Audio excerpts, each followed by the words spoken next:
Bonjour à tous, bienvenue, c'est le Morning. Nous sommes en direct depuis Tel Aviv et nous sommes ensemble pour 2 heures d'actualité. On démarre cette édition par le grand titre de cette matinée. 3 terroristes soupçonnés d'appartenir à un groupe salafiste djihadiste ont été éliminés par des forces spéciales de la police israélienne hier soir dans la région de Hebron. En ligne avec nous pour en parler, Jacques Neria, consultant i24 News et spécialiste du renseignement israélien. Alors est-ce qu'on sait tout d'abord, Jacques, ce que préparaient ces terroristes? Ils fomentaient quoi?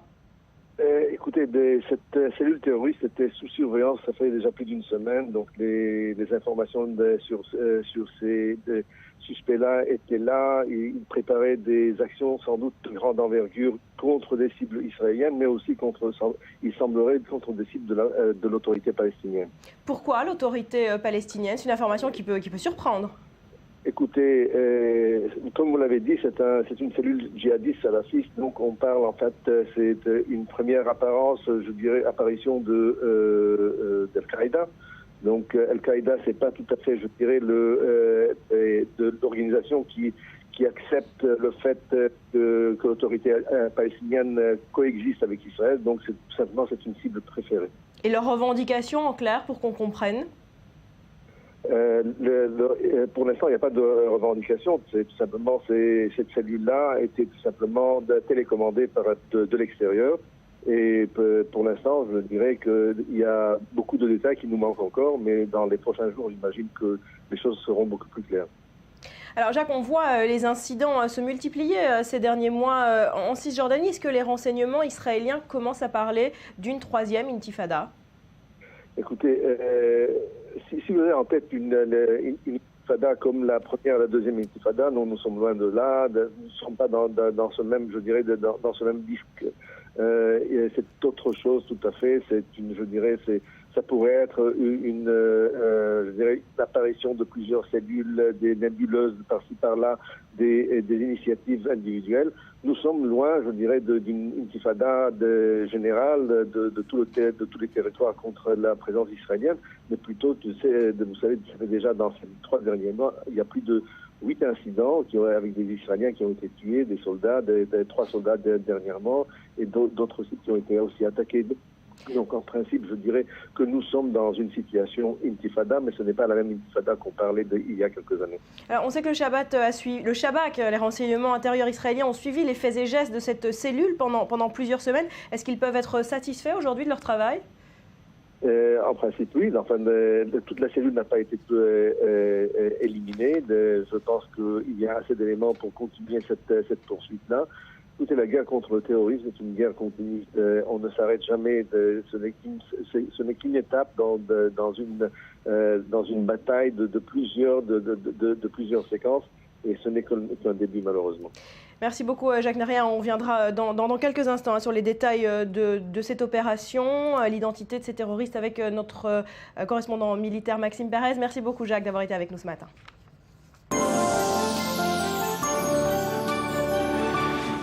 Autre titre de ce mercredi, on l'a dit, Israël avait jusqu'à la fin de la semaine pour trouver une solution à son démêlé avec l'Union européenne. C'est désormais chose faite. Le projet au cœur de la discorde s'appelle Horizon 2020 et il va permettre à Israël de bénéficier de financements européens pour la recherche. Alors on regarde d'abord ces explications de Maxime Perez et on en parle juste après avec notre invité. À partir de janvier, une directive de l'Union européenne imposera à Israël d'indiquer dans tout accord de coopération qu'il n'est pas souverain en Cisjordanie, à Jérusalem-Est et sur le plateau du Golan. Objectif déclaré, bloquer les transferts de fonds publics européens à des institutions israéliennes opérant au-delà de la ligne verte, démarquant l'État hébreu des territoires conquis en 1967. Le gouvernement israélien proteste évidemment contre cette directive, estimant qu'elle préjuge de l'issue des pourparlers de paix avec les Palestiniens sur le futur tracé des frontières. Mais les Européens semblent déterminés et c'est le programme Horizon 2020 qui pourrait servir de premier ballon d'essai à ces sanctions. À ce jour, Israël est le seul pays non membre de l'UE à participer à ce fonds commun destiné à la recherche et au développement.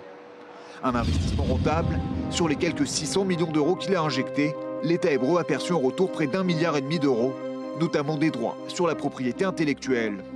Pour éviter une perte financière, les négociateurs israéliens ont retrouvé plusieurs fois leurs homologues européens à Tel Aviv afin d'évoquer les conditions d'éligibilité au pactole de 70 milliards d'euros que l'UE va bientôt attribuer à la recherche et au développement durant les 7 années à venir. Une polémique avant tout politique. Depuis 2006, sur les quelques 900 millions d'euros octroyés par Bruxelles à Jérusalem, seul 1,5% ont bénéficié à des projets dans les territoires palestiniens, par exemple dans des implantations juives. De plus, avec ses cellules grises, le soft power israélien semble avoir de beaux jours devant lui. Sur les 3300 dossiers soumis par les chercheurs de 22 pays après une présélection drastique, seuls 287 ont reçu un feu vert. Parmi eux, plus d'un tiers sont israéliens. Mais l'État hébreu en fait une question de principe, car sans le dire ouvertement, la directive européenne peut demain priver l'université de Tel Aviv de tout financement européen, sous prétexte qu'elle mène des travaux de recherche en Cisjordanie. Une atteinte inacceptable pour les responsables israéliens, qui entendent se battre jusqu'au bout.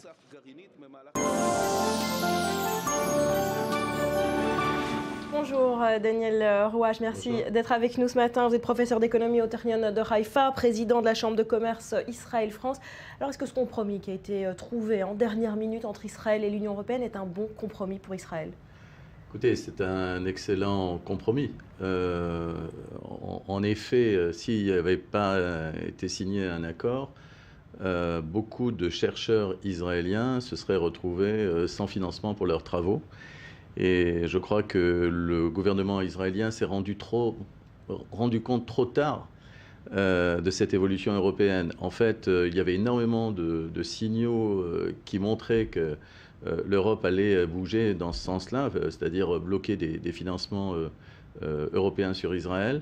Et personne n'écoutait. Il a fallu un rush de ces 10 derniers jours et pratiquement une nuit blanche de Benjamin Netanyahou, de 5 à 7 ministres qui, ensemble, ont essayé de trouver une issue à ces difficultés.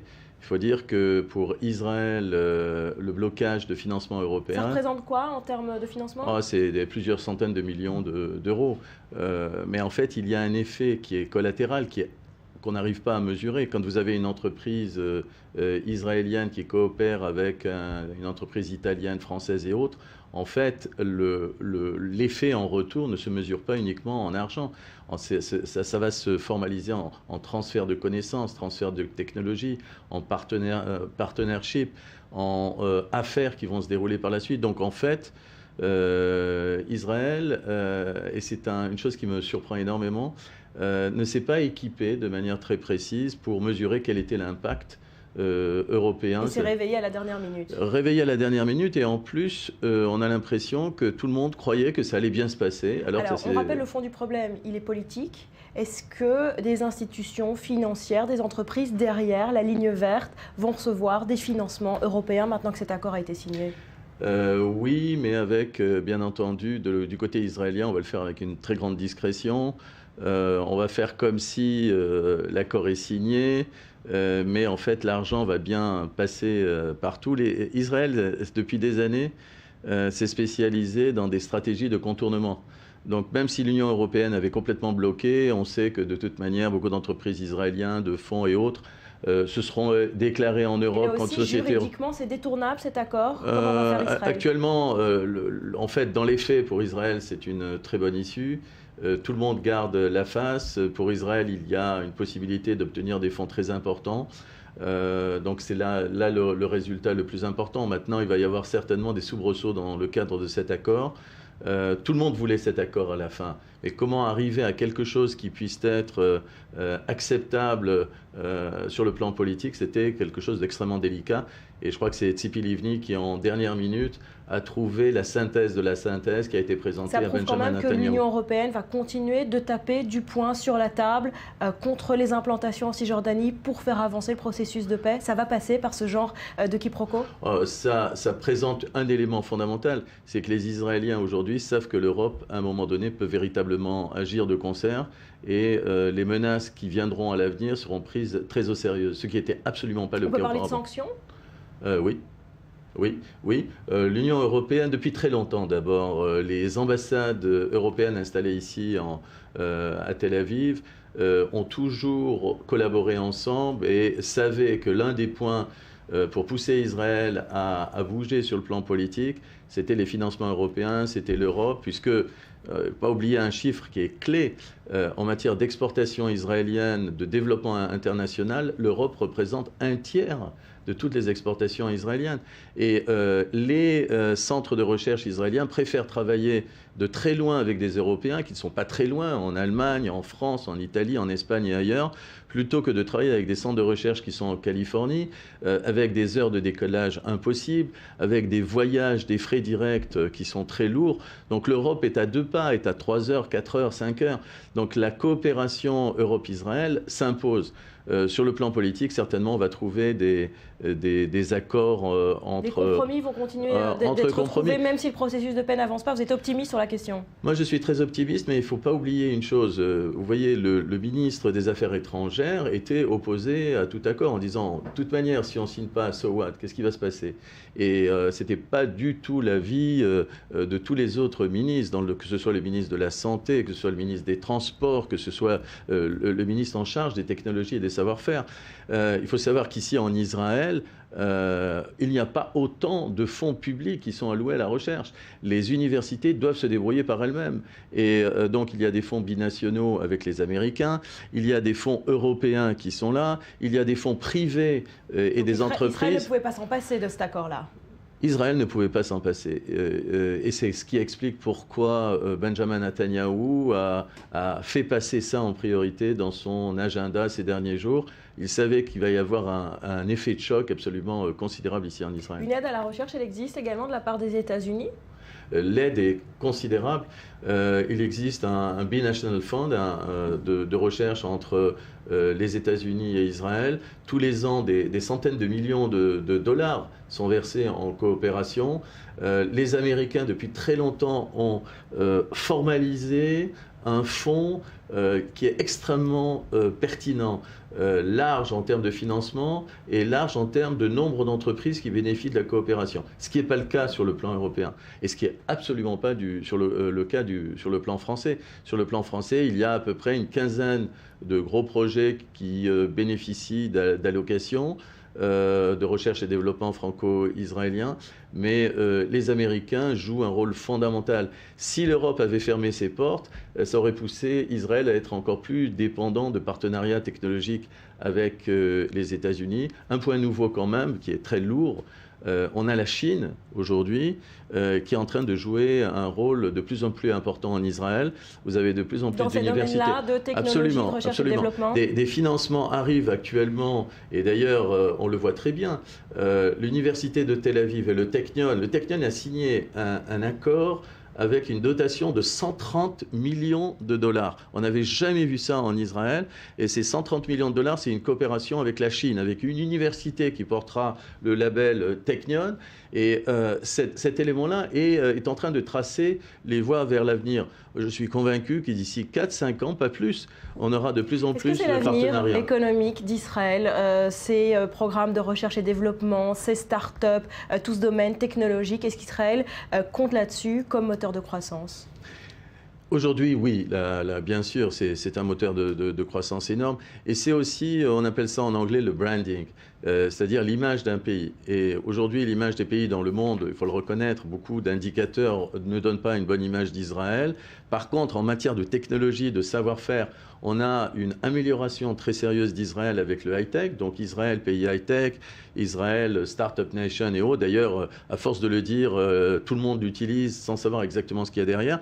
Mais derrière ça, vous avez une avant-garde qui en nombre de personnes n'est pas aussi élevé que ça. C'est des lieux très précis qui sont autour de Herzliya, autour de Haïfa, autour de Rehovot. On peut le dire, la population israélienne et classe moyenne n'en bénéficient pas de cette Startup Nation directement. Oui et non, ils en bénéficient pas de manière directe, mais ils en bénéficient de manière indirecte. La preuve, c'est que le gouvernement israélien se retrouve avec des surplus sur le plan financier, avec de l'argent qui a été récolté. Il y a 2 jours, le groupe Apple rachète une société pour environ 300 millions d'euros, un peu moins, 260 millions d'euros. Il va y avoir de l'argent qui va rentrer dans les caisses de l'État. Sur le marché de l'emploi israélien, ça reste quand même minime.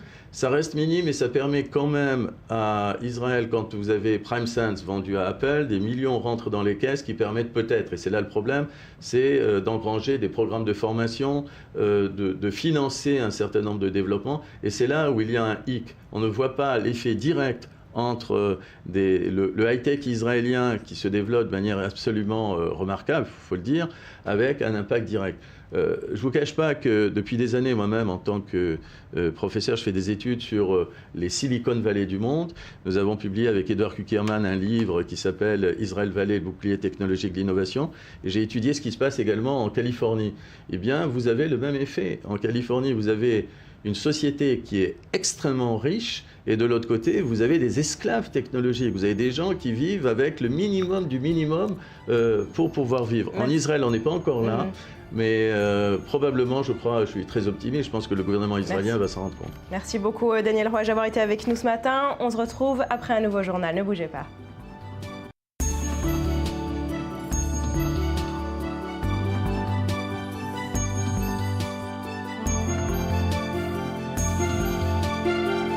Merci de nous avoir choisis pour vous informer. Si vous nous rejoignez, bienvenue sur le plateau du Morning. On poursuit cette édition avec les grands titres de l'actualité internationale.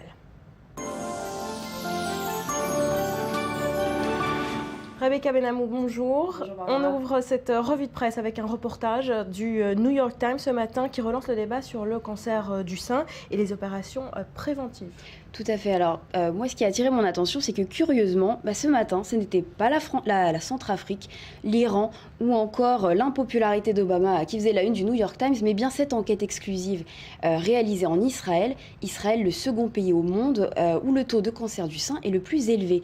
Alors, ce reportage révèle l'existence d'un gène héréditaire chez certaines femmes juives d'origine ashkénaze. Les juifs ashkénazes, rappelons-le, sont des juifs d'origine d'Europe centrale et d'Europe de l'Est. Alors, conséquence, les femmes porteuses de ce gène ont 4 à 5 fois plus de chances d'avoir un cancer du sein dans leur vie. Sur ce, la communauté scientifique israélienne a réagi. De nombreux généticiens ont appelé le gouvernement à mettre en place des tests préventifs pour ces femmes justement d'origine ashkénaze et de plus de 25 ans. Alors le problème, c'est que ce débat sur le cancer du sein pourrait bien raviver des tensions intracommunautaires entre juifs ashkénazes d'un côté et juifs séfarades de l'autre. Alors pourquoi ? Eh bien parce que tout simplement, les femmes ashkénazes seraient testées en priorité et donc un petit peu privilégiées dans cette lutte contre le cancer du sein en Israël. Voilà, c'est la une du New York Times ce matin. Direction la France, la Centrafrique, on en parle nous ce matin dans la revue internationale. 1000 soldats français supplémentaires vont être déployés sur place, en plus des 3000 qui y sont déjà. Tout à fait. Et alors dans cet article du Figaro que j'ai trouvé ce matin, on tente de décrypter la stratégie menée par François Hollande sur le continent africain depuis le début de son mandat. Alors l'article parle de François Hollande l'Africain, François Hollande le gendarme. Et s'il ne s'était pas présenté comme un va-t-en-guerre au moment de sa campagne électorale, et bien depuis qu'il est entré à l'Élysée, le président français s'est révélé beaucoup plus interventionniste que ses prédécesseurs. Alors d'un côté, il veut à tout prix se démarquer de ce qu'on a appelé pendant longtemps la France-Afrique, c'est-à-dire ces actions post-coloniales entreprises par la France pour faire de l'Afrique un petit peu sa chasse gardée. Et d'un autre côté, il donne le feu vert, il s'apprête à donner le feu vert pour un déploiement militaire en Afrique, un deuxième déploiement militaire en 18 mois. Alors pour le journaliste, cette volonté de rompre avec la France-Afrique, c'est bien, mais c'est pas suffisant. Il faut inventer une nouvelle politique africaine. Et pour aller dans ce sens, eh bien la convocation d'un sommet sur la défense africaine à l'Élysée le 7 décembre est une bonne initiative. Voilà donc pour cette intervention militaire française qui se prépare donc en Centrafrique. On se dirige maintenant vers la Russie où le ton continue de monter entre le président russe et l'Union européenne à la veille du sommet de Vilnius. Oui, alors dans cet article du Moscow Times ce matin, on découvre un Vladimir Poutine sur la défensive. Alors selon lui, ouvrir les portes de l'Ukraine à l'Union européenne coûterait très très cher en termes de concurrence au marché russe. On peut voir donc que la guerre d'influence entre la Russie et l'Union européenne est donc loin d'être terminée. Et en déjouant les plans de l'Union européenne en Ukraine, ou plutôt en contrariant les ambitions européennes, eh bien Vladimir Poutine avait une seule chose en tête, garder la mainmise sur le marché ukrainien d'un d'un côté, et puis aussi faire entrer l'Ukraine dans une union douanière qui est chapeautée par la Russie et dans laquelle il y a d'autres ex-républiques soviétiques. Alors pour illustrer cette réelle politique à la russe, je vous invite à regarder une caricature qui a été publiée dans le Moscow Times aussi ce matin et qui en dit long sur cette stratégie de Vladimir Poutine. On le voit assis à cheval sur une pipeline, bel et bien déterminé à protéger ses intérêts gaziers. Voilà, maintenir le gaz à tout prix. On termine cette revue de presse avec les réactions provoquées par les accords de Genève. Une de plus et une comparaison historique plutôt osée. Ce matin, c'est à la une du Wall Street Journal. Tout à fait, un parallèle très fort puisque l'auteur compare les accords de Genève aux accords de Munich de 1938. Alors un titre qui annonce la couleur, Worse than Munich, dit l'auteur, pire que Munich. Et entre les deux accords, eh bien, il dit qu'il y a quand même deux choses qui diffèrent. La première, à l'époque des accords de Munich, eh bien, il y avait la France et la Grande-Bretagne qui n'étaient pas en position de force militairement. Et il explique que Chamberlain a signé ces accords à l'époque pour gagner du temps et pour en profiter pour se réarmer. Contrairement à Obama qui, aujourd'hui, d'après l'auteur, n'a fait que donner du temps à l'Iran pour devenir une puissance nucléaire. Deuxième chose qui diffère, eh bien, en 1938, l'opinion voulait éviter à tout prix une guerre, une seconde guerre au niveau mondial et était certainement en faveur d'un accord qui éviterait ce nouveau conflit. Obama, lui, de son côté, est allé vraiment à l'encontre d'une majorité républicaine qui n'était pas du tout convaincue par cet accord. Alors néanmoins, on peut dire que ces deux événements ont quand même un point commun. D'après le journaliste, les deux accords symbolisent une victoire des dictatures sur les démocraties. Le journaliste conclut également sur une note plutôt pessimiste en disant que cet accord va avoir des conséquences graves sur l'avenir du Moyen-Orient parce qu'avec un Iran plus libre, eh ben, on a aussi une Arabie saoudite beaucoup plus méfiante, beaucoup plus sur ses gardes et qui va donc être amenée à s'armer encore plus pour l'utiliser peut-être comme une force de dissuasion. Et puis alors côté israélien, on n'exclut toujours pas une frappe militaire contre l'Iran, mais qui dit guerre contre l'Iran dit aussi guerre potentielle contre le Hezbollah et donc réouverture d'un front libanais au nord d'Israël. Les leçons de l'histoire restent à savoir ce qu'en feront les dirigeants. Merci beaucoup, Rebecca Benham. Merci.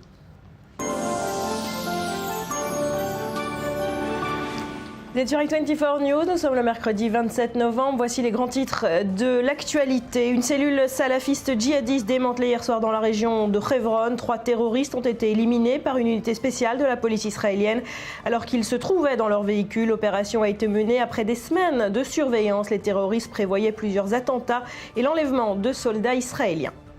Autre titre, ce mercredi, Israël avait jusqu'à la fin de la semaine pour trouver une solution à son démêlé avec l'Union européenne et c'est désormais chose faite. Le projet au cœur du litige s'appelle Horizon 2020 et il va désormais permettre à Israël de bénéficier de financements européens dans le domaine de la recherche.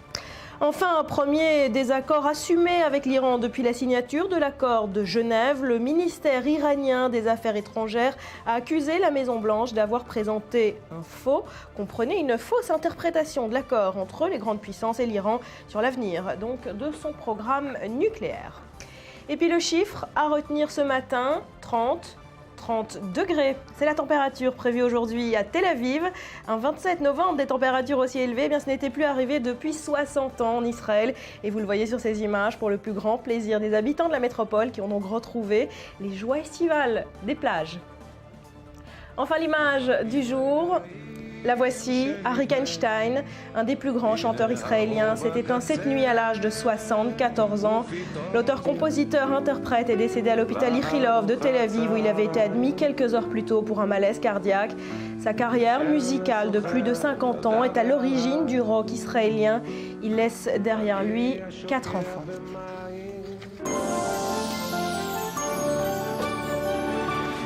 Et on revient à présent sur un des grands titres de cette journée, c'est cette cellule terroriste salafiste démantelée. Hier, on en parle avec vous, Maxime Perez. Alors on va bientôt voir les images. Que s'est-il passé hier dans cette région de Hebron ? Eh bien, depuis plusieurs semaines, les forces de sécurité israéliennes avaient identifié une cellule djihadiste, comme vous l'avez appelée, qui préparait une série d'attentats à la fois contre des cibles israéliennes et contre des cibles de l'autorité palestinienne. Et à la suite de cette traque, eh bien, hier soir, aux alentours des 18h, des forces spéciales de la police, épaulées par le Shabak, ont mené l'assaut contre le repère de ces djihadistes. 3 d'entre eux ont été tués dans l'attaque. Ils ont opposé une résistance armée. Des accrochages ont eu lieu, c'est ainsi qu'ils ont été tués.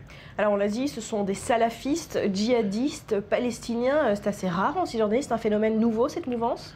C'est vrai que d'habitude, quand on parle de salafistes, on a plutôt tendance à penser à la bande de Gaza, parce que ce territoire palestinien est sous la coupe du Hamas et que cela, bien sûr, favorise l'éclosion d'un terreau idéologique pour des mouvances radicales comme justement les salafistes. Alors, ce phénomène est beaucoup plus minoritaire et marginal en Cisjordanie, mais il faut se méfier de l'Oquidor parce que le salafisme, il y a 2 aspects qui le caractérisent. C'est d'abord l'autoradicalisation de ses membres en général, c'est un état d'esprit, le djihadisme, et deuxièmement, on agit dans la clandestinité. Ce qui est intéressant hier soir et assez révélateur en fin de compte, c'est que cette cellule a complètement échappé au giron des forces de sécurité palestiniennes, alors que eh bien, cette cellule était basée dans le village de Yatta, à Hébron, qui est considéré comme un fief islamiste dans lequel les forces de police palestiniennes étaient intervenues au cours de l'été pour interpeller plusieurs cadres du Hamas qui tentaient de se réimposer politiquement sur place. Alors on va s'intéresser à cette coopération sécuritaire entre Palestiniens et Israéliens. On va en parler avec vous juste après. On va voir avant ça un reportage tourné par notre correspondant à Ramallah. C'est une première dans l'histoire de la coopération entre les polices israéliennes et palestiniennes. La police palestinienne est intervenue il y a quelques jours à Jérusalem-Est pour arrêter un réseau de dealers. Des images assez rares du travail des forces de police palestiniennes. C'est un sujet signé Mohamed Najib avec Maël Benoliel. 70 000 Palestiniens vivent dans la localité de Haram, une banlieue de Jérusalem-Est. Ces derniers mois, la ville a été touchée par une augmentation des activités criminelles. Des activités liées au commerce de la drogue, de vente d'armes, de vol et de contrebande de marchandises. Les Israéliens ont laissé tomber cette région et plus les jours passent et plus nous avons peur. Les criminels profitent du chaos ambiant qui règne dans la région. D'un côté, l'autorité palestinienne est faible. De l'autre, les Israéliens ne s'occupent pas vraiment de ce qui se passe derrière le mur. La sécurité et la loi dans la région de Haram est maintenue par l'arrestation de suspects, qu'ils soient dealers de drogue ou d'armes, voleurs ou assassins.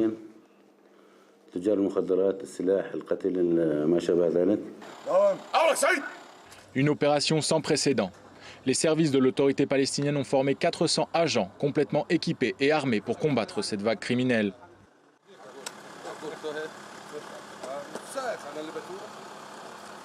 La nuit dernière, I24 News a obtenu un accès exclusif au cœur de l'opération.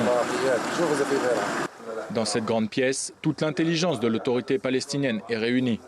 Les commandants sont briefés, les décisions sont prises et les indications sont données pour déterminer qui recherchera et arrêtera les suspects.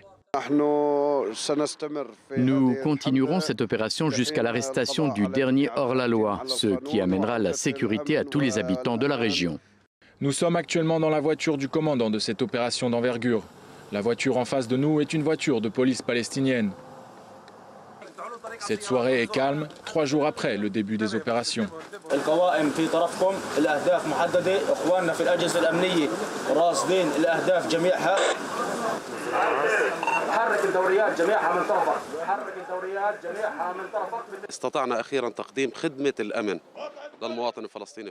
Finalement, nous avons réussi à protéger les Palestiniens à Jérusalem. Les habitants nous apportent leur aide et nous remercient. Après tout, nous sommes là pour ça. Ce point de contrôle derrière moi est l'un des nombreux points de contrôle déployés par les services de sécurité palestiniens. Le but étant de restaurer la loi et l'ordre dans Haram, ville située à côté de Jérusalem. Pour I24 News, je suis Mohamed Najib.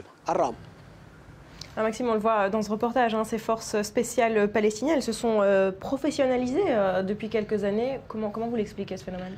Alors au moment où il a beaucoup été question de poser les bases institutionnelles du futur État palestinien, notamment à l'époque où Salam Fayyad était le Premier ministre de l'autorité palestinienne, eh bien, les Occidentaux, les investisseurs sont revenus et l'Union européenne aussi a participé à l'effort national palestinien et elle a déployé une force composée d'instructeurs, de policiers en fait, issus de l'Union européenne, de différents pays qui ont donc bâti cette force palestinienne chargée à la fois de maintenir l'ordre et de faire respecter la loi dans les territoires sous contrôle de l'autorité palestinienne. Et donc ces policiers palestiniens, ici c'est la force de sécurité préventive, ont été formés à toutes sortes de missions, à la fois contre la lutte contre la criminalité, contre la drogue, même contre la violence des femmes, mais également évidemment contre le terrorisme. Le terrorisme et le maintien de l'ordre. On en parlait pour ce qui s'est joué à Hebron.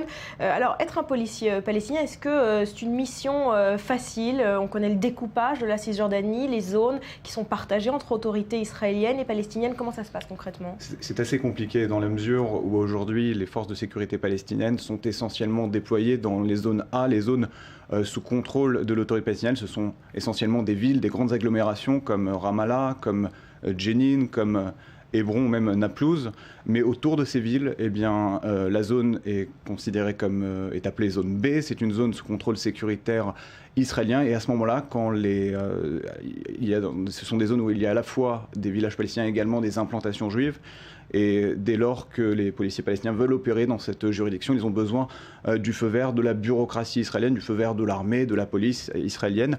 Et cela est souvent très tributaire des aléas bureaucratiques. Comment se passe cette coopération israélo-palestinienne de ces forces spéciales? Ça se passe en bonne entente?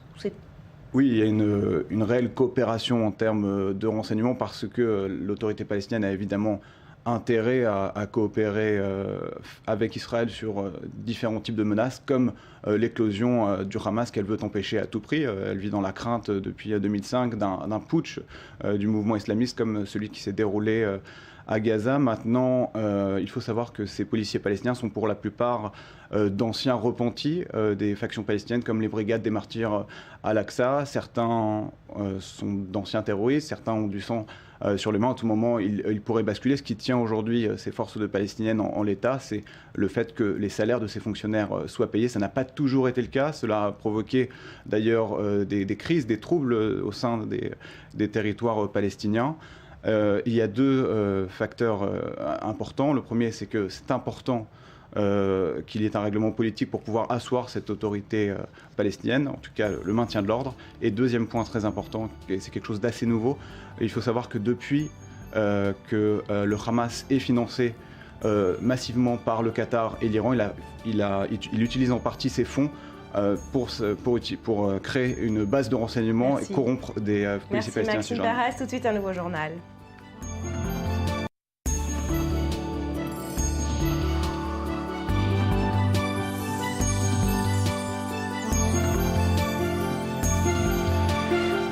Merci d'être avec nous sur le plateau du Morning. C'est un plaisir d'être avec vous. Nous sommes en direct depuis Tel Aviv et on parle également ce matin de ces chiffres publiés hier. L'immigration française en Israël a fait un bond de 50% cette année. Et on en parle avec vous, Daniel Haïk. Bonjour. Bonjour Barbara. Merci d'être là. Vous êtes consultant i24 News. Alors d'abord, un mot des chiffres ? Oui, alors il y a des chiffres qui ont été publiés hier qui se rapportaient aux 9 premiers mois de l'année 2013. Je puis vous fournir les chiffres sur les 10 premiers mois de l'année qui confirment, c'est une sorte de scoop qui confirme durant cette tendance. Il y a eu 2550 juifs de France qui ont décidé de venir s'installer en Israël au cours de l'année 2013, qui se sont déjà installés au cours des 10 premiers mois de l'année. C'est une augmentation de 55% par rapport à l'année dernière. Il y en avait 1650 l'année dernière en 2012 pour la même période. Donc c'est véritablement une augmentation assez impressionnante. Alors pourquoi cette alia massive comme ça des Juifs de France? Voilà, alors il y a plusieurs raisons. La première, c'est une raison, on va dire, idéologique. Ça a toujours été une raison existante, présente. C'est ce qui guide une partie importante des Juifs de France à venir s'installer, à faire cette alia, cette montée en Israël. C'est l'idéologie, c'est le sionisme, c'est une communauté, la communauté juive de France en général est une communauté sioniste qui est proche d'Israël, qui a une proximité, pas seulement géographique, mais on va dire une proximité d'amitié avec Israël, même familiale. Il y a la moitié des Juifs de France qui ont des proches, des membres de leur famille en Israël. C'est donc une raison idéologique. Et puis il y a deux raisons importantes, l'antisémitisme, la résurgence de l'antisémitisme, et puis la crise économique qui sévit actuellement en France. On va en revenir, mais les chiffres étaient plus ou moins en baisse ou stagnaient pendant le quinquennat de Nicolas Sarkozy. Et là, à la première année de présidence de François Hollande, ils remontent. Est-ce que c'est lié ? Écoutez, donc c'est lié à ce marasme économique. Je dirais que, on va dire comme ça, les Juifs de France sont, je le disais, sionistes. Maintenant, pour qu'ils arrivent à prendre la décision de venir s'installer en Israël, il fallait qu'il y ait d'autres paramètres, d'autres facteurs. Ces autres paramètres, eh bien, c'est donc la crise économique qui est dure, qui fait réfléchir en particulier des jeunes, parce que parmi ces nouveaux immigrants, ceux que l'on appelle des Olim, eh bien, il y a beaucoup de jeunes et également beaucoup de retraités. Ce sont des gens donc, qui n'ont pas de véritable responsabilité familiale et qui décident donc, s'ils doivent choisir, c'est un courant qui est en France général. Il y a 50% des jeunes de France, des jeunes Français qui envisagent de quitter la France pour aller s'installer dans d'autres pays. Donc il y a aussi cette démarche auprès des Juifs de France, des jeunes Juifs de France qui viennent s'installer pour des raisons économiques.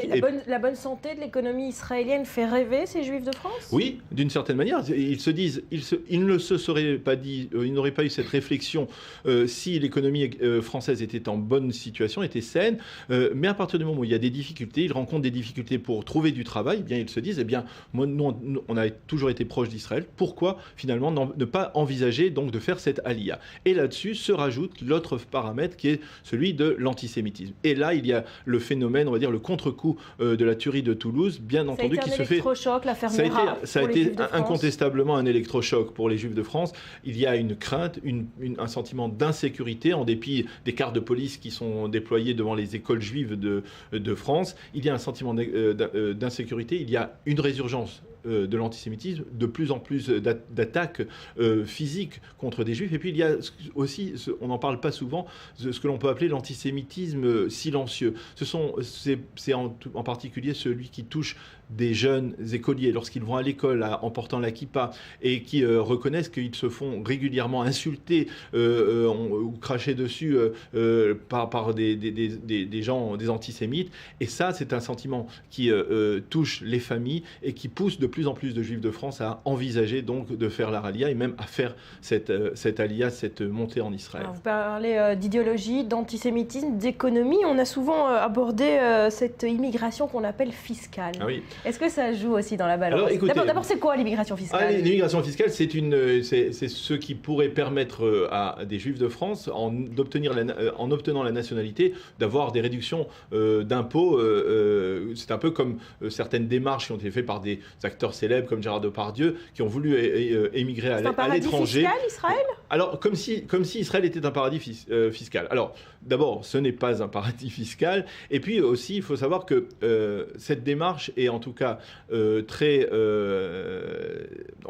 l'Agence juive pour Israël, qui est l'organisme qui gère donc l'aliyah de ces Juifs de France, est très, très pointilleux là-dessus. Lorsque des Juifs viennent dans ces bureaux pour entamer des démarches visant à faire la aliyah, visant à monter, à s'installer en Israël, eh bien, l'agence juive freine tout de suite ces démarches lorsqu'ils comprennent qu'il s'agit uniquement d'une aliyah fiscale ou de réclamer, par exemple, j'ai parlé avec le responsable de l'agence juive qui m'a dit, il y a des gens qui viennent chez nous et qui nous demandent, qui nous disent, on voudrait un passeport israélien, eh bien, ceux-là sont tout de suite repoussés. S'il n'y a pas derrière cela un véritable processus, une véritable volonté de venir par idéal, pour s'intégrer et vivre en Israël véritablement et ne pas utiliser ce passeport pour des raisons fiscales et après retourner vivre en France. Pendant longtemps de ce mythe de Français ou autres qui arrivent en Israël avec des valises d'argent liquide, qui traversaient comme ça la Méditerranée. Bien entendu, bien entendu, ça existait. Il y en a eu. Il y a des Juifs de France, beaucoup de Juifs de France qui ont acquis des biens immobiliers, en particulier à Tel Aviv, pas loin de chez nous. Donc, bien sûr, ça existe. Mais en tout cas, il y a une volonté, en tout cas, de la part des institutions chargées de la aliyah de freiner ce phénomène. Voilà, de ne pas l'encourager. Les institutions qui sont chapeautées par Israël. Israël encourage cette immigration ? C'est une bonne question, une question délicate en fait. C'est-à-dire, vous savez, la déclaration de l'indépendance de l'État d'Israël stipule l'aspiration de l'État d'Israël à voir venir les Juifs du monde entier, à venir s'installer sur la terre des ancêtres. Maintenant, il est clair que l'État d'Israël en tant que tel, les gouvernements israéliens n'appellent pas de manière officielle les Juifs du monde entier à venir en Israël de manière officielle. Il y a une anecdote, il y a une histoire, il y a eu un épisode assez marquant en juillet 2004. Ariel Sharon, alors Premier ministre de l'État d'Israël, on était était dans une période tendue dans les relations entre la France et Israël. Ariel Sharon lance un appel devant justement des Juifs américains en particulier, et il dit j'appelle les Juifs de France à venir s'installer au plus vite en Israël. C'est un appel qui a suscité une énorme polémique à l'époque, qui a suscité des réactions de la part de la République française qui ont très mal perçu cet appel. Maintenant, il est clair que si un Juif, la décision de monter en Israël est une décision personnelle, et si un Juif décide de venir s'installer en Israël, eh bien l'État d'Israël lui offre les moyens de favoriser cette démarche, de favoriser son intégration en Israël, et c'est toute la différence. Alors un mot de cette intégration de ces Juifs de France en Israël, elle se fait d'une manière douce, facile pour eux. Quel est leur concours à la société israélienne une fois qu'ils sont installés? Alors il y a, on va dire, aujourd'hui, il y a environ 100 000 Français, Juifs de France, qui ont fait leur alia depuis quasiment la création de l'État d'Israël. La plupart, on va dire, à partir de 67, après la guerre des 6 jours, il y a eu des pics comme celui qu'on est en train de vivre aujourd'hui, de 3 000 nouveaux immigrants juifs de France par an, en particulier après la guerre des 6 jours, et puis également au début de l'intifada, où on a ressenti un sentiment d'insécurité. Vous savez que l'intifada, ici en Israël, c'était ressenti ça a été répercuté en France par une augmentation du nombre d'actes antisémites. Donc on est en train de retrouver ces pics. Il y a 100 000 Juifs de France qui se sont installés, qui sont devenus israéliens. Leur contribution, eh bien, elle se fait dans différentes formes dans la société israélienne, culturelle. Mais je dirais, d'une certaine manière, les Juifs de France apportent quelque part un aspect, pas seulement chaleureux, mais un aspect d'unité dans la société israélienne. La société israélienne est une société extrêmement clivée. Les Israéliens ont l'habitude de cataloguer beaucoup les citoyens israéliens, ils se cataloguent beaucoup.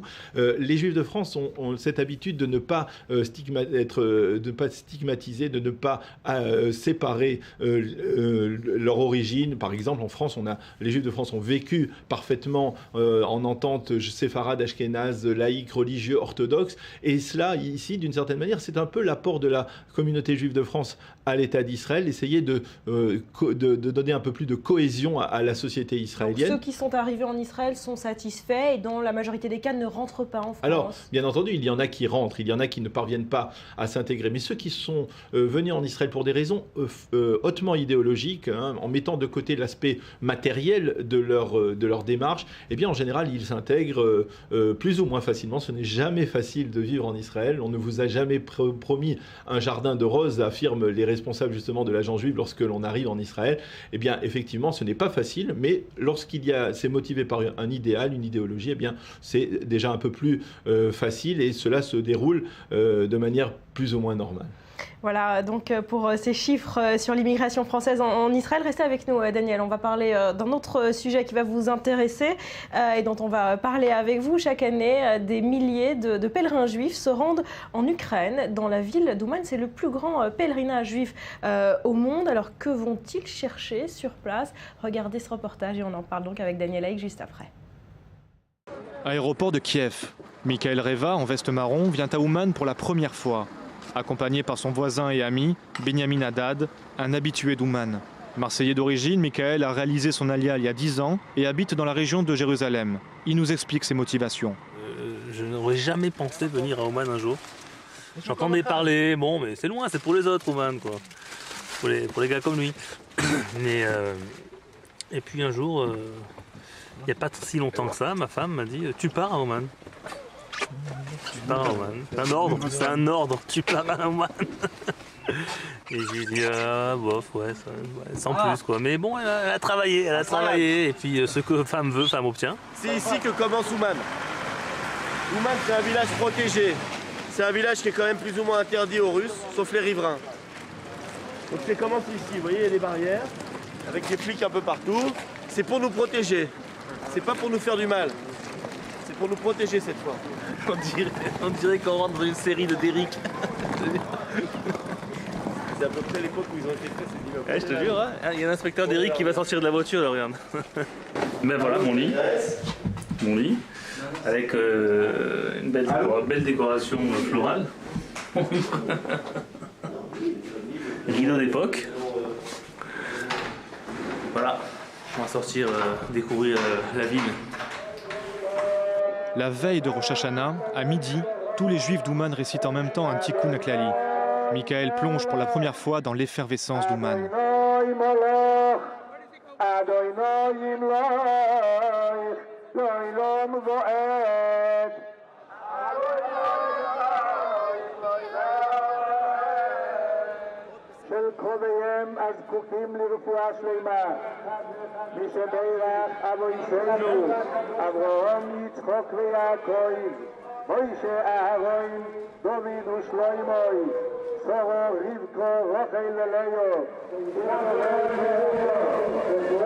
On sent que ça monte quand même, hein.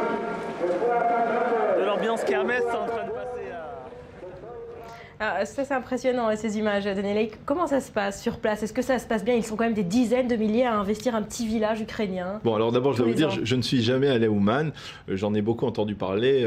Beaucoup de proches y sont allés.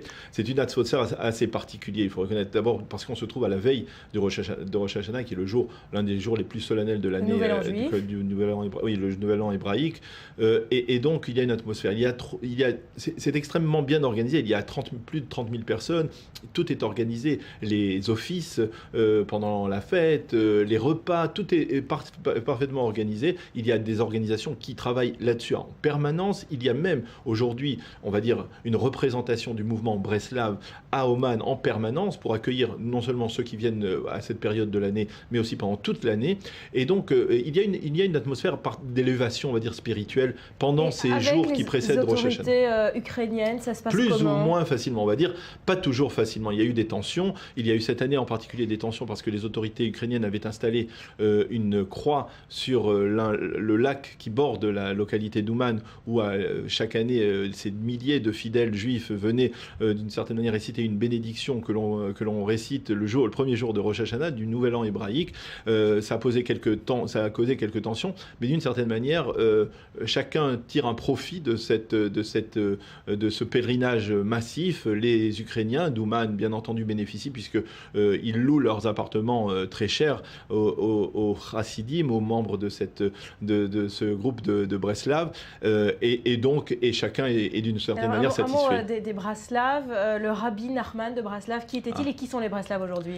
Écoutez, Rabbi Nachman de Breslav, c'était l'arrière-petit-fils du Baal Shem Tov, le fondateur du mouvement chassidique. Et il a créé sa propre mouvance, on va dire, et ce qui est particulier à la chassidoute, au mouvement chassidique de Breslav, c'est qu'aujourd'hui, il n'a pas de rabbi. C'est un peu comme le mouvement Lubavitch. Le dernier rabbi de Lubavitch est décédé il y a une vingtaine d'années, et le dernier rabbi Nachman était quasiment le dernier rabbi de la chassidoute de Breslav.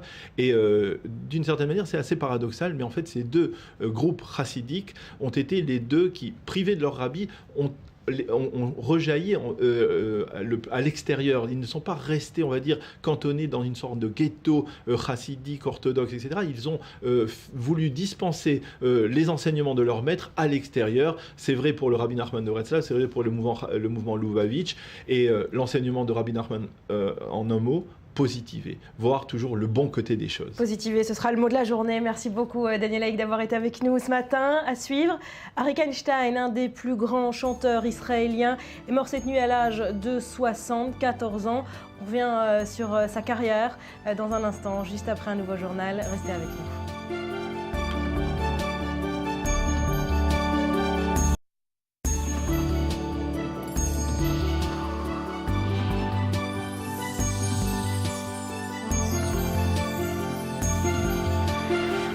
Merci d'être avec nous sur le plateau du Morning. On poursuit avec la situation en Centrafrique. Paris a annoncé hier qu'elle enverrait 1000 soldats supplémentaires sur place. Le renforcement du contingent français qui se fera sous l'égide des Nations Unies. Betsabe Salem. Les habitants de la préfecture d'Ouham, dans l'est du pays, ont pris les armes pour se défendre. Depuis 3 mois, la situation s'est sérieusement dégradée en Centrafrique. La violence épisodique qui secouait le pays depuis le coup d'État en mars dernier s'est généralisée. Et pour cause, les ex-rebelles de la Séléka seraient près de 20 000. Un meurtre par jour au moins est commis dans la capitale. Les victimes, les populations civiles, femmes, enfants, vieillards. Et depuis Bangui, les affrontements très violents se sont propagés vers d'autres villes. Toujours le même schéma. les ex-combattants de la Seleka commettent des exactions en toute impunité. Le risque que l'amalgame soit fait entre ces agresseurs, souvent musulmans, et la population musulmane dans son entier, qui est accusée par les chrétiens de soutenir la Seleka. Attaques préventives, représailles, difficile d'être à l'abri de ces combats. Pendant ce temps, la situation humanitaire se fragilise tous les jours un peu plus, avec plus de 400 000 déplacés selon le dernier rapport de l'ONU et plus d'1 million de Centrafricains qui vivent dans l'insécurité alimentaire. Alors bien sûr, la situation qui règne en Centrafrique préoccupe notamment les pays voisins au climat déjà explosif. Et nous sommes en ligne pour en parler avec Antoine Glaser. Bonjour, merci d'être avec nous. Vous êtes spécialiste de l'Afrique, ancien directeur de la Lettre du continent. Alors l'ONU parle de la Centrafrique qui serait au bord du génocide. Pourquoi la communauté internationale se réveille-t-elle si tard? Vous savez, malheureusement, tout ce qui concerne l'Afrique, on a l'impression que c'est toujours de la responsabilité des anciennes puissances coloniales. Donc on voit bien que les partenaires de la France, mais en particulier les partenaires européens, considèrent toujours que c'est le précaré français. Et comme la France est finalement la seule puissance occidentale à avoir des bases militaires sur ce continent, à l'exception de Djibouti, vous avez une base américaine, mais sur l'ensemble de la France a une base à N'Djamena, à côté de la Centrafrique, au Tchad. Donc la fameuse communauté internationale considère toujours que c'est à la France d'intervenir. Et la France a raison de le faire, d'envoyer des hommes supplémentaires? Moi, si vous voulez, en tant que journaliste, je suis au-delà du bien et du mal. Je ne sais pas si c'est bien ou si c'est mal, mais on voit bien que c'était impossible à la France, finalement, de laisser 400 soldats sur l'aéroport pour évacuer éventuellement les ressortissants français ou les ressortissants étrangers en général. Et puis moi je pense que le terme de génocide est un peu fort, mais je veux dire, c'est vrai qu'il y a une tension intercommunautaire extrêmement importante et c'était pas possible à la France de laisser la Centrafrique s'enfoncer dans le chaos, puisque il y aurait un effet de domino dans la région. Alors, on revient sur ce qui s'est passé en Centrafrique au mois de mars. Un coup d'État, ensuite une milice qui commet des exactions. Est-ce que tous les éléments sont réunis pour que ce pays devienne une nouvelle plateforme du terrorisme en Afrique? Pas à court terme, mais à moyen et long terme, oui, puisque en fait, ce qui n'est pas souvent dit, c'est que dans cette coalition hétéroclite qui s'appelle Seleka, qui a pris le pouvoir en mars 2013, vous avez sur les 20 000 éléments, vous en avez quand même 10 à 15 000 qui sont des éléments qui sont en fait des militaires démobilisés ou des rebelles qui viennent du Soudan et du Tchad. Et c'est vrai que à partir du moment où vous avez, c'est un peu cette déstabilisation des pays voisins, des gens qui sont en particulier qui peuvent aussi venir du Cameroun avec Boko Haram, c'est vrai que de laisser ce pays se déstabiliser pourrait devenir une zone grise où, de la même façon qu'au nord du Mali, c'était un tel des djihadistes, c'est vrai que pourrait s'installer à terme des djihadistes, mais on n'en est pas, je veux dire, on n'en est pas là. C'est pour ça qu'il y a une intervention avant que ce pays devienne totalement une zone grise. Antoine Glaser, merci beaucoup d'avoir été avec nous ce matin. Je rappelle que vous êtes donc spécialiste de l'Afrique et ancien directeur de la Lettre du continent.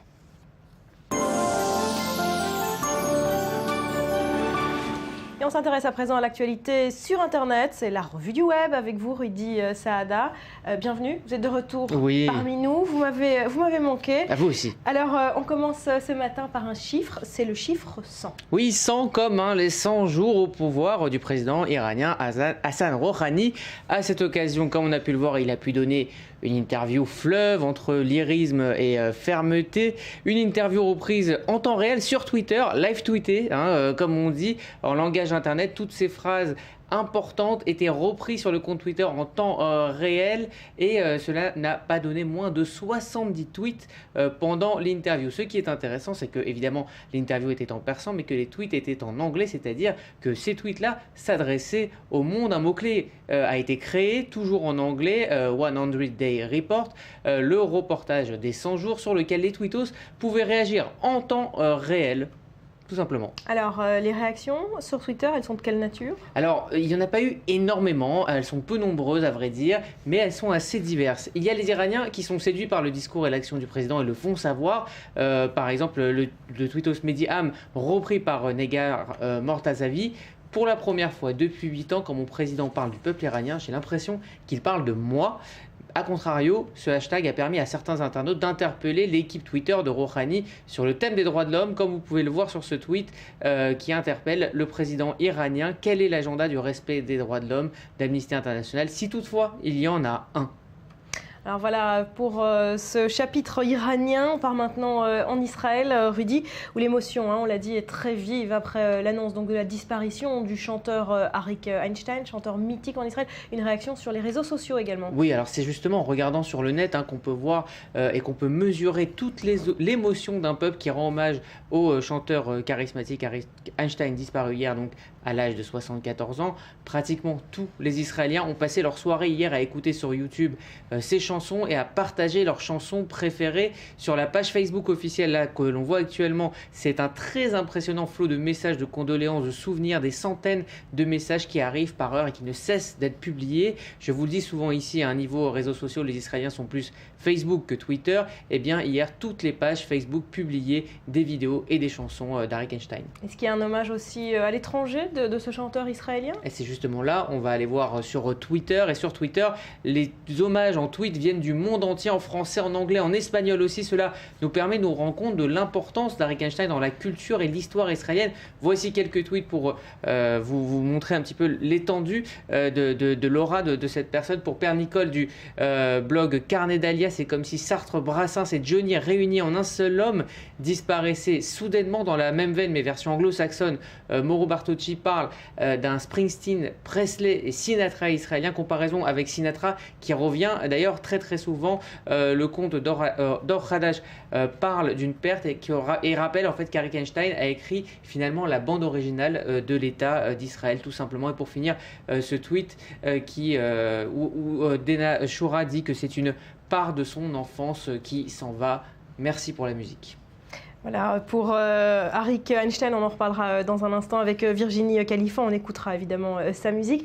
On continue de parler de Twitter, Rudy, avec vous, avec la réglementation sur Twitter qui se fait de plus en plus dure, et un Twitter de moins en moins laxiste. Oui, alors on le taxait, Twitter de laxisme en matière de contrôle de son contenu. On se souvient par exemple des affaires de tweets antisémites ou homophobes où les associations ont dû aller jusqu'en justice pour obtenir les identités des auteurs. Eh bien, il semble qu'après son entrée en bourse, la direction du réseau social ait compris que les barrières étaient nécessaires et dernière en date, l'initiative même de Twitter, infiltrage des tweets publicitaires des boissons alcoolisées pour les mineurs de moins de 21 ans. Alors en clair, les utilisateurs entrent leur date de naissance et s'ils sont mineurs aux États-Unis, soit donc 21 ans, Twitter censure automatiquement les comptes de publicité et les publicités liées aux marques d'alcool, ce qui permet justement aux mineurs de ne pas être liés à cette tentation. Il pourrait être de même pour les contenus érotiques ou les marques de tabac. Voilà pour la réglementation sur Twitter. Merci beaucoup, Rudy Saada. Merci à vous, à demain. À demain. Et nous sommes le mercredi 27 novembre, on revient en bref sur les grands titres de l'actualité du jour. Une cellule salafiste djihadiste a été démantelée hier soir dans la région de Hebron. 3 terroristes ont été éliminés par une unité spéciale de la police israélienne alors qu'ils se trouvaient dans leur véhicule. L'opération a été menée après des semaines de surveillance. Autre titre aujourd'hui, Israël avait jusqu'à la fin de la semaine pour trouver une solution à son démêlé avec l'Union européenne et c'est désormais chose faite. Le projet au cœur du litige s'appelle Horizon 2020 et il va permettre désormais à Israël de bénéficier des financements européens dans la recherche. Enfin, premier désaccord assumé entre l'Iran et les États-Unis depuis la signature de l'accord de Genève. Le ministère iranien des Affaires étrangères a accusé la Maison-Blanche d'avoir présenté une fausse interprétation de l'accord entre donc les grandes puissances et l'Iran sur l'avenir de son programme nucléaire. Et on termine cette édition avec une page culturelle et c'est avec vous Virginie Khalifa, bonjour. Bonjour Barbara. Alors vous allez tout d'abord nous parler ce matin d'un endroit que vous avez visité et qui vous a beaucoup plu. Eh bien écoutez, effectivement, je me suis rendue dans un tout nouveau restaurant qui vient d'ouvrir, ça s'appelle Abou Jdid. J'ai eu la chance de rencontrer les deux designers de ce restaurant. À Tel Aviv. L'une est belge, oui, à Tel Aviv. L'une est belge comme vous Barbara et l'autre française comme moi. Je vous propose tout de suite une visite en images. C'est au cœur de Tel Aviv, au numéro 16 de la rue populaire de Levontin, qu'a vu le jour Abou Jdid. Un restaurant et lounge-bar entièrement designé par deux jeunes européennes. Il s'agit d'Amy Shachar et de Salomé Fakiel. Inspiré par l'histoire de Léa Abou Jdid, le grand amour d'Itamar Ben Avi, fils du célèbre Eliezer Ben Yehuda, journaliste et philosophe juif connu pour son rôle dans la résurrection de l'hébreu comme langue parlée. Léa Abou Jdid est la femme qui a vécu dans cette maison, devenue aujourd'hui un restaurant original dans ce lieu issu de l'architecture éclectique, une maison construite dans les années 20 sous le mandat britannique en Palestine. Après 10 mois de recherche sur les éléments marquants de cette époque et un travail acharné, Amy et Salomé ont été jusqu'au bout de leur ambition, créer un lieu moderne et high quality dans un espace qui devait garder toute son authenticité. Le côté justement oriental qui est dans l'espace avec les arcades, avec les piliers justement qu'on n'a pas touchés, qu'on a même, on pourrait dire, préservés parce qu'on les a repeints de la couleur originale, etc. Et justement de rajouter des touches de moderne, des touches justement de plus contemporain par rapport au design, si c'est justement les tables noires du restaurant avec le verre très classe et assez sobre, mais qui justement en même temps ramène une touche à ce qui était déjà en fait ici. C'est donc ça l'histoire de ce lieu qui a inspiré nos deux artistes. Ce restaurant a été designé sur un modèle oriental avec une touche occidentale, mais qui dit restaurant dit menu. Et ce qui fait la spécificité d'Abou Jdid, c'est évidemment une carte qui respecte l'esprit des années 20, avec des plats traditionnels venus du monde entier, revisités mais qui ne perdent pas leur saveur. Ça s'appelle le balikakmak. En fait, alors c'est quoi ça? Alors voilà. En fait, pour les gens qui ont été à Istanbul, tout le monde essaye. C'est au niveau du Bosphore, il y a en fait les bateaux sur le Bosphore où en fait ils préparent un sandwich avec un poisson à l'intérieur du sandwich et on le mange, ce qui est totalement pas conventionnel pour nous. Et donc en fait, le chef a récupéré ce plat traditionnel de Turquie et en fait a fait vraiment un mix avec la cuisine israélienne. Bonne chance à Amy et à Salomé dans cette nouvelle aventure. Pour nous, le rendez-vous est pris pour ce soir. Alors on a bien compris l'état d'esprit, années 20, comme ça, de ce restaurant. Vous l'avez testé? Je l'ai testé, c'est très bon, je vous le recommande. Et d'ailleurs, ce plat au poisson, dont je n'arriverai jamais à dire le nom, est merveilleux. Bon, vous m'y emmènerez? Avec plaisir, c'était le plan. C'est le plan. Mais je voulais vous en parler en privé. It's a date. Allez, on termine, Virginie, avec la nouvelle qui secoue les Israéliens. Ce matin, c'est la mort d'Arik Einstein, icône de la musique israélienne. Il s'est éteint hier à l'âge de 74 ans. Effectivement, donc une triste nouvelle, bien qu'il ne soit pas de ma génération. Eh bien, tout le monde connaît Arik Einstein dans le pays. Tout le monde connaît au moins ses chansons. Il est considéré comme le plus grand chanteur de l'histoire israélienne. Alors, il est décédé hier soir à l'hôpital Ichilov de Tel Aviv, où il a vu le jour en 1939. Alors, il est auteur, compositeur, interprète. Il a lancé plus de 40 albums, 50 ans de carrière musicale. Il a collaboré avec de très grands artistes comme Yehudit Ravitz, Yoni Rechter ou encore Shalom Chanor et Shem Tov Levi. C'est en 2005 qu'il a connu un très grand succès c'est en 1996 qu'il a connu un très grand succès et en 2005 il a été désigné 22e personnage israélien le plus important de tous les temps selon un sondage de Ynet, exactement. On entend cette chanson Ouf Gozal, une des chansons mythiques d'Arik Einstein. Merci beaucoup Virginie Khalifa. Les obsèques auront lieu cet après-midi. On continuera évidemment de suivre ce dossier Arik Einstein qui nous a quittés donc à l'âge de 74 ans. On va se quitter avec sa musique. Merci Virginie, c'est donc la fin de cette édition. Je vous souhaite une très belle journée, portez-vous bien et on se quitte donc avec la musique d'Arik Einstein.